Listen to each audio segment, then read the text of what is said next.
લક્ષ્ય ન્યૂઝ, એક નજર, એક લક્ષ્ય. હારીજ પાલિકાની ગંભીર બેદરકારી, ખુલ્લી ગટરમાં બાઇક પટકાતા યુવાન ઈજાગ્રસ્ત.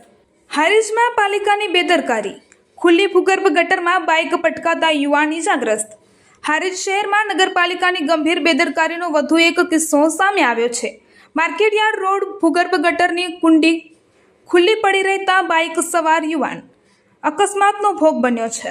મળતી માહિતી મુજબ જલારામ પાર્ક વિસ્તારના મુકેશભાઈ પ્રભુરામ ઠક્કર પોતાના ઘરેથી દુકાન તરફ બાઇક લઈને જઈ રહ્યા હતા, ત્યારે માર્કેટયાર્ડ સામે મુખ્ય માર્ગ પર ખુલ્લી ગટરનું ઢાંકણું હોવાથી બાઇકનું આગળનું ટાયર સીધું ગટરમાં ફસાઈ ગયું હતું, જેના કારણે બાઇક સવાર રસ્તા પર પટકાઈ જતા તેમને હાથ અને મોઢાના ભાગે ગંભીર ઇજાઓ પહોંચી હતી. ઘટના બાદ સ્થાનિક લોકો દોડી આવ્યા હતા અને બાઇકને ગટરમાંથી બહાર કાઢવાની કામગીરી હાથ ધરવામાં આવી હતી. ઇજાગ્રસ્ત યુવાનને હારીજ પોલીસ સ્ટેશનમાં અરજી આપી નગરપાલિકાની બેદરકારી સામે કાર્યવાહી કરી FIR નોંધાવવાની માંગ કરી છે. હારીજ શહેરના મુખ્ય માર્ગ પર ગટરની કુંડી ખુલ્લી હોય અને તંત્રને ખબર પણ ન હોય.